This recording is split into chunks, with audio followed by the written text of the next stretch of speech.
Hi all welcome to SSC Malayali. അപ്പോൾ നമ്മൾ 2 ദിവസം മുമ്പ് ഒരു വീഡിയോ ചെയ്തിട്ടുണ്ടായിരുന്നു ആധാർ എനേബിൾഡ് ഒതൻറ്റിഫിക്കേഷനുമായി ബന്ധപ്പെട്ടുകൊണ്ട്. കാരണം ഈ ഒരു നോട്ടീസ് ആയിരുന്നു അത് നവംബർ 9 വന്ന നോട്ടീസാണ്. അപ്പോൾ ആ വീഡിയോ ചെയ്തപ്പോൾ തന്നെ നമ്മൾ പറഞ്ഞിട്ടുണ്ടായിരുന്നു ആകെ ഇത്രയേ ഉള്ളൂ നോട്ടീസിൽ 2 കാര്യങ്ങളാണ് പറഞ്ഞത്. ഒന്ന്, നമ്മൾ ജൂൺ 2 ശേഷം വൺ ടൈം രജിസ്റ്റർ ചെയ്യുന്നവർക്ക് ആധാർ എനേബിൾഡ് വെരിഫിക്കേഷൻ ആയിരിക്കും.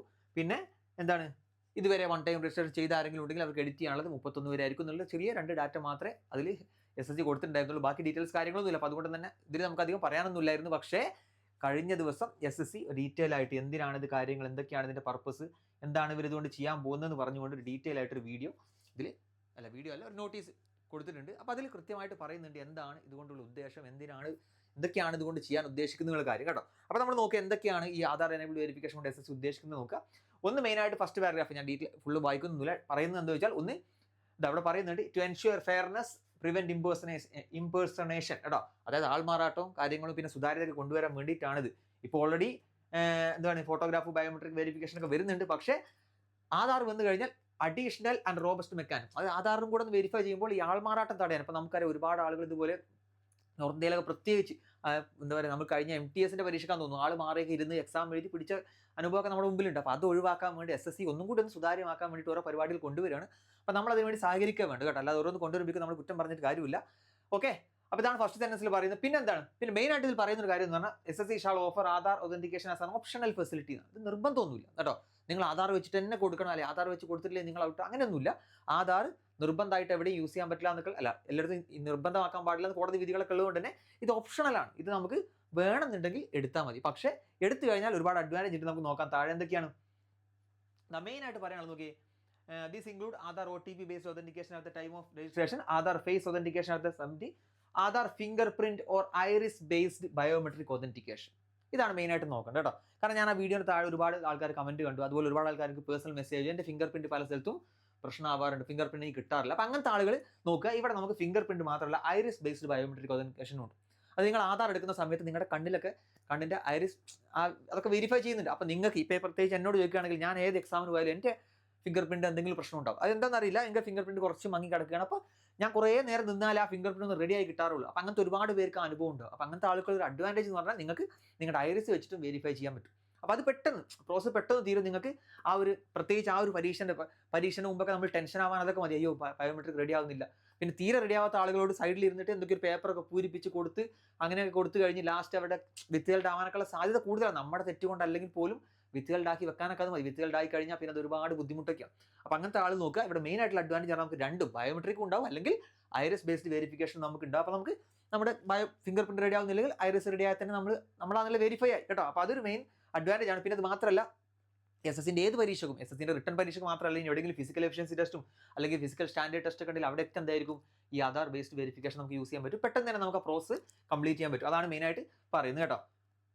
പിന്നെ വേറെ പറയുന്നത് വെച്ചാൽ ആധാറിൻ്റെ ഡീറ്റെയിൽസ് ഒന്നും SSC സേവ് ചെയ്യുന്നില്ല എന്ന് പറയുന്നത്, അതൊക്കെ നോക്കട്ടെ. പിന്നെ മെയിനായിട്ട് പറയുന്നതാ ഡ്യൂറിങ് ഒതന്റിക്കേഷൻ ഈ KYC details such as name, fathers name, gender, date of birth, address, photograph, ഇത്രയും ഡീറ്റെയിൽസ് വെരിഫിക്കേഷൻ സമയത്ത് ആധാർ വെച്ചിട്ട് വെരിഫൈ ചെയ്താൽ മതി. അത് നമ്മുടെ കൺസെൻറ്റോട് കൂടി കേട്ടോ. അപ്പോൾ മെയിനായിട്ട് നിങ്ങൾ നോക്കേണ്ടത് ഈ ഡീറ്റെയിൽസ് എല്ലാം കറക്റ്റ് ആണോ നിങ്ങൾ നോക്കണം. നിങ്ങളുടെ പേരിൽ മിസ്റ്റേക്ക് ഇല്ല നോക്കണം. പിന്നെ ജെൻഡർ, ഡേറ്റ് ഓഫ് ബർത്ത് വളരെ ഇമ്പോർട്ടൻ്റ് ആണ്. ഡേറ്റ് ഓഫ് ബർത്ത് കാരണം നമുക്ക് ഒരുപാട് സ്ഥലത്ത് ഡേറ്റ് ഓഫ് ബർത്ത് വെച്ചിട്ട് നമ്മൾ റിസർവേഷൻ ആയാലും ശരി, നമ്മുടെ ഏജ് റിലാക്സേഷൻ ഒക്കെ ഈ ഡേറ്റ് ഓഫ് ബർത്ത് വെച്ചിട്ടാണ് നോക്കുന്നത്. അപ്പോൾ അത് ഇമ്പോർട്ടൻ്റ് ആണ്. പിന്നെ അഡ്രസ്സ് നോക്കുക. അഡ്രസ്സൊക്കെ ചെറിയ എന്തെങ്കിലുമൊക്കെ മിസ്റ്റേക്ക് ഒന്നും ഉണ്ടെങ്കിൽ വലിയ പ്രശ്നമൊന്നും ആവാറില്ല. പക്ഷെ എന്നാലും അഡ്രസ്സ് ഓൾമോസ്റ്റ് കറക്റ്റ് ആണ് നോക്കുക.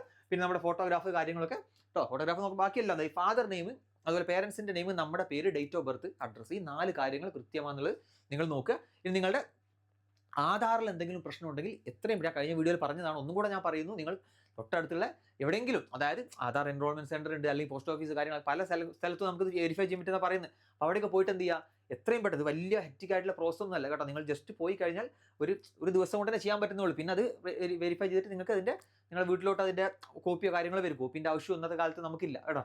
അപ്പോൾ അത് നോക്കുക, വളരെ സിമ്പിൾ ആയിട്ടുള്ള പ്രൊസീജിയറാണ്. നിങ്ങൾക്ക് നിങ്ങളുടെ ഫിംഗർ പ്രിന്റും ഐറിസൊക്കെ വെച്ചിട്ട് പെട്ടെന്ന് മാറ്റാവുന്നേ ഉള്ളൂ. പിന്നെ മെയിനായിട്ട് ഫോൺ നമ്പറൊക്കെ നിങ്ങൾ എന്തായാലും നിങ്ങളുടെ ഫോൺ നമ്പർ തന്നെ കൊടുക്കുക. പല ആളുകളും ഈ പണ്ട് മുതലേ ചെറുപ്പത്തിലെ എടുത്ത സമയത്ത് അച്ഛൻ്റെ അമ്മേൻ്റെ ഒക്കെ നമ്പർ വെച്ചിട്ടായിരിക്കും എടുത്തിട്ടുണ്ടാവും. അപ്പോൾ നിങ്ങൾ ഇനി എക്സാമിന് അപ്ലൈ ചെയ്യാൻ പോകുമ്പോൾ നിങ്ങളുടെ നമ്പർ തന്നെ കൊടുക്കുക. കാരണം അതിലേക്കായിരിക്കും OTP കാര്യങ്ങൾ, നിങ്ങളുടെ ഫർദർ കമ്മ്യൂണിക്കേഷൻസ് ഒക്കെ വരുന്നത്. അപ്പോൾ നിങ്ങൾ എന്ത് ചെയ്യണം, നിങ്ങളുടെ നമ്പർ തന്നെ കൊടുക്കുക. നമ്പർ അല്ലാത്തവരുണ്ടെങ്കിൽ എത്രയും പെട്ടെന്ന് തന്നെ പോയിട്ട് എന്ത് ചെയ്യുക, നമ്പർ മാറ്റി വെക്കുക. അത് വലിയ ബുദ്ധിമുട്ടുള്ള കാര്യമൊന്നുമല്ല കേട്ടോ. അപ്പോൾ അതിന് വേണ്ടി മടിച്ച് നിൽക്കേണ്ട.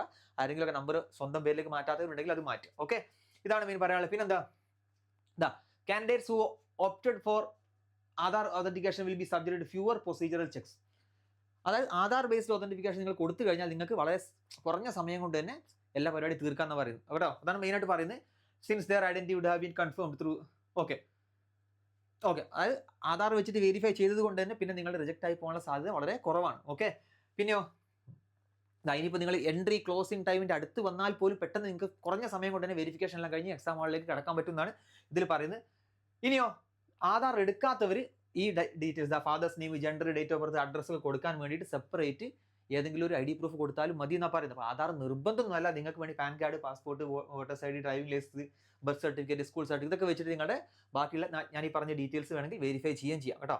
ഓക്കെ പക്ഷേ വേറെ പ്രശ്നം എന്ന് വെച്ചാൽ ഇനി അങ്ങനെ കൊടുക്കുന്ന ആളുകൾ, അതായത് ആധാർ അല്ലാതെ കൊടുക്കുന്ന ആളുകളുടെ പ്രശ്നം എന്താ? Such candidates will be required to report at least 2 hours before the scheduled gate closure time.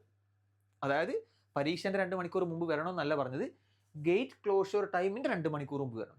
അതായത് പരീക്ഷേൻ്റെ സാധാരണഗതിയിൽ 1/2 മണിക്കൂർ മുമ്പാണ് ഗേറ്റ് ക്ലോഷർ ടൈം ഉണ്ടാവുക. അതായത് പരീക്ഷേൻ്റെ 2.5 മണിക്കൂർ മുമ്പെങ്കിൽ നിങ്ങൾ സെൻറ്ററിൽ എത്തണം ഈ ഡോക്യുമെന്റ്സ് എല്ലാം കൊണ്ടുവന്ന് പറയുന്നത്. അപ്പോൾ സത്യം പറഞ്ഞാൽ ഭയങ്കര ഹെക്റ്റിക്കാണ്.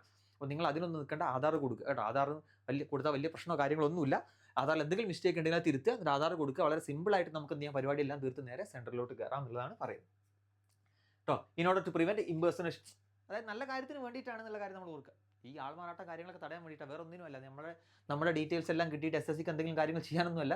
SSC ഒരു ഗവൺമെൻറ് ഏജൻസി തന്നെയാണ്. അപ്പോൾ നമ്മൾ നമ്മുടെ ഡാറ്റ കൊടുക്കുന്നതുകൊണ്ട് നമ്മളൊരു തോന്നേണ്ട ആവശ്യമില്ല കേട്ടോ. ഓക്കെ, പിന്നെന്താ ഫർദർ ആധാർ ബേസ്ഡ് സ്ക്രൈബ്സിനും ഇതുപോലെ തന്നെയാണെന്ന് പറയുന്നത്. വേറെ ഡീറ്റെയിൽസ് ഒന്നുമില്ല. നമ്മൾ സ്ക്രൈബിന് വെച്ചിട്ട് എഴുതുകയാണെങ്കിൽ സ്ക്രൈബിനും ഇതേപോലെ തന്നെ കാര്യങ്ങളെല്ലാം ചെയ്യേണ്ടി വരും. Okay, while Aadhaar authentication remains A voluntary choice. Voluntary choice ആണെങ്കിലും SSC പറയുന്നു ഇത് നിങ്ങൾ എന്താ പറയുക, എൻകറേജ് ചെയ്യുന്നത് ആധാർ ബേസ്ഡ് ഒതന്റിഫിക്കേഷൻ വേണ്ടിയിട്ടാണ് കേട്ടോ. ബാക്കിയുള്ള കാര്യങ്ങൾ അതായത് ഇപ്പോൾ നമുക്ക് ആധാർ നിർബന്ധാക്കാൻ പറ്റൂല. അതുകൊണ്ടാണ് SSC ഇങ്ങനെ പറയുന്നത്. നിർബന്ധാക്കാൻ പറ്റുന്നുള്ള കോടതി വിധികളൊക്കെ ഉണ്ടെങ്കിൽ എന്തായാലും നിർബന്ധാക്കും. കാരണം നമുക്കറിയാം റെയിൽവേ പരീക്ഷയ്ക്കൊക്കെ അത് ആധാർ തന്നെയാണ് കൊടുക്കുന്നത്. അപ്പോൾ ഇവിടെ പക്ഷേ ഒരു 99% ആളുകൾ ഇങ്ങനെ തന്നെയായിരിക്കും വരിക. അപ്പോൾ നമ്മൾ ഈ കുറച്ച് ആളുകൾ എന്ത് ചെയ്യേണ്ടി വരും, ലാസ്റ്റ് ഈ ഒരു പരീക്ഷ തുടങ്ങുന്നതിന് 2 മണിക്കൂർ മുമ്പേ വന്നിട്ട് ഇങ്ങനെ ഒരുപാട് സമയം നമ്മൾ വേസ്റ്റ് ആക്കേണ്ടി വരും. അപ്പോൾ അത് ഒഴിവാക്കാൻ വേണ്ടിയിട്ടാണ് പറയുന്നത്. പിന്നെ മെയിനായിട്ട് ഞാൻ പറഞ്ഞ അഡ്വാൻറ്റേജ് ആണ് ഫിംഗർ പ്രിൻറ്റ്. എന്തെങ്കിലും പ്രശ്നമുള്ള ആളുകളൊക്കെ ആണെങ്കിൽ ഈ കണ്ണ് വെച്ചിട്ടും പെട്ടെന്ന് വെരിഫൈ ചെയ്തിട്ട് അത് വിത്ത് ഹെൽഡ് ആക്കുന്നത് ഒഴിവാക്കാൻ പറ്റുന്നുള്ളതാണ് മെയിനായിട്ട് നിങ്ങൾ അഡ്വാൻറ്റേജ്. അപ്പോൾ നമ്മൾക്ക് അറിയുന്ന ഒരുപാട് ആളുകൾ ഇതുപോലെ വിത്ത് ഹെൽഡ് ആയിട്ടുണ്ട്. അവരുടെ കാരണങ്ങൾ കൊണ്ടൊന്നുമല്ല, പക്ഷേ വേറെ പല പ്രശ്നങ്ങൾ കൊണ്ടും വെറുതെ അങ്ങ് നമ്മൾ അതായത് ജോലി കിട്ടിയിട്ടും ജോലി കയറാൻ പറ്റാത്ത അവസ്ഥ ഉണ്ടാകുന്ന ഒരുപാട് പേരുണ്ട്. അപ്പോൾ അതൊക്കെ ഒഴിവാക്കാൻ വേണ്ടിയിട്ട് നമ്മൾ സിമ്പിളായിട്ട് നമ്മൾ എക്സാമിൻ്റെ അന്നിട്ട് ടെൻഷൻ പരമാവധി കുറക്കുക. അതിന് വേണ്ടിയിട്ട് ആധാർ തന്നെ കൊടുക്കുക കേട്ടോ.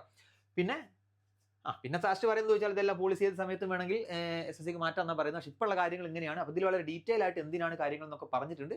അപ്പോൾ മെയിനായിട്ട് ചെയ്യേണ്ട 2 കാര്യങ്ങൾ, ഒന്ന് നിങ്ങളുടെ ആധാർ ഡീറ്റെയിൽസ്, ഞാൻ പറഞ്ഞ പേര്, അഡ്രസ്സ്, അതുപോലെ തന്നെ അച്ഛൻ്റെ പേര്, അമ്മൻ്റെ പേര്, പിന്നെ ഡേറ്റ് ഓഫ് ബർത്ത്. ഇതൊക്കെ എന്തെങ്കിലും മിസ്റ്റേക്ക് ഉണ്ടെങ്കിൽ എന്തെങ്കിലും മിസ്റ്റേക്ക് ഉണ്ടെങ്കിൽ അത് തിരുത്തുക. എന്നിട്ട് ആ ഡാറ്റ നിങ്ങൾ എന്ത് ചെയ്യുക, അപ്പോൾ ഓൾറെഡി എക്സിസ്റ്റിംഗ് 1 ടൈം രജിസ്റ്റർ ചെയ്ത ആളുകളാണെങ്കിൽ ആ ഡാറ്റ എന്ത് ചെയ്യുക, നിങ്ങൾ 1 ടൈം രജിസ്ട്രേഷൻ കൊടുക്കുക. പിന്നെ നിങ്ങളുടെ മൊബൈൽ നമ്പർ നോക്കുക, ലിങ്ക് ചെയ്തിരിക്കുന്ന മൊബൈൽ നമ്പർ നിങ്ങളുടെ തന്നെ കൊടുക്കുക. കാരണം ഇന്നിപ്പോൾ 24-ാം തീയതി ആയിട്ടുള്ളൂ, 24-ാം തീയതി 25-ാം തീയതി അങ്ങനെ ആയിട്ടുള്ളൂ. അപ്പോൾ നിങ്ങൾക്ക് എന്ത് ചെയ്യാം, പരീക്ഷേൻ്റെ നോട്ടിഫിക്കേഷനൊക്കെ വരുന്നത് ജൂൺ 9-നാണ് അല്ലേ, 10-15 ദിവസം സമയമുണ്ട്. അതിന് മുമ്പ് സിമ്പിളായിട്ട് എന്ത് ചെയ്യാം, നിങ്ങൾക്ക് ഈ പ്രൊസീജിയർ കംപ്ലീറ്റ് ചെയ്യാവുന്നുള്ളൂ. നിങ്ങളുടെ അച്ഛൻ്റെ അമ്മേൻ്റെ മൊബൈൽ നമ്പർ മാറ്റിയിട്ട് നിങ്ങളുടെ മൊബൈൽ നമ്പർ, അതായത് പിന്നെ വേറൊരു കാര്യം, പഴയ നമ്പർ കൊടുത്ത ആളുകളുണ്ടാവും, അതൊക്കെ ചിലപ്പോൾ കട്ടായി പോയി നിങ്ങൾ പുതിയ നമ്പറൊക്കെ എടുത്തിട്ടുണ്ടാവും. അപ്പോൾ അങ്ങനത്തെ ആളുകൾക്ക് ആ നമ്പർ മാറ്റിയിട്ട് നിങ്ങളുടെ ഇപ്പോൾ ഉള്ള പ്രസൻറ്റ് നമ്പർ തന്നെ കൊടുക്കാനും ശ്രമിക്കുക കേട്ടോ. അപ്പോൾ ഇത്രയാണ് മെയിനായിട്ട് ഈ നോട്ടീസിൽ കാര്യങ്ങളൊക്കെ പറഞ്ഞിട്ട് ഡീറ്റെയിൽ ആയിട്ട് പറഞ്ഞിട്ടുണ്ട്. അപ്പോൾ ഓക്കെ, എന്തെങ്കിലും ഡൗട്ടോ കാര്യങ്ങളൊക്കെ ഉണ്ടെങ്കിൽ നിങ്ങൾക്ക് നമ്മോട് ചോദിക്കാം കേട്ടോ. താഴെ കമൻറ്റ് ചെയ്താൽ മതി, നമുക്ക് ചെയ്യാം. ഓക്കെ, എത്ര കാര്യങ്ങൾ ഇമ്പോർട്ടൻ്റ് ആയിട്ടുള്ള എല്ലാ കാര്യങ്ങളും പറഞ്ഞിട്ടുണ്ട് എന്ന് വിചാരിക്കുന്നു. വേറെ ഡീറ്റെയിൽസ് ഒന്നുമില്ല കേട്ടോ. 2 പേജിൻ്റെ നോട്ടീസേ ഉള്ളൂ. കാരണം ഇതിന് മുമ്പ് നമുക്ക് വന്നത് ജസ്റ്റ് ഒരു പേജിൽ 2 കാര്യങ്ങൾ പറഞ്ഞു, അത്രേ ഉള്ളൂ. അതിൽ ഡീറ്റെയിൽസ് ഒന്നും ഉണ്ടായിരുന്നില്ല. ഇതിൽ ഒരുപാട് ഡീറ്റെയിൽസ് ഉണ്ട്, അതെല്ലാം പറഞ്ഞു എന്ന് വിശ്വസിക്കുന്നു. എന്തെങ്കിലും ഡൗട്ട് ഉണ്ടെങ്കിൽ താഴെ കമൻറ്റ് ചെയ്യാം. Okay, thank you.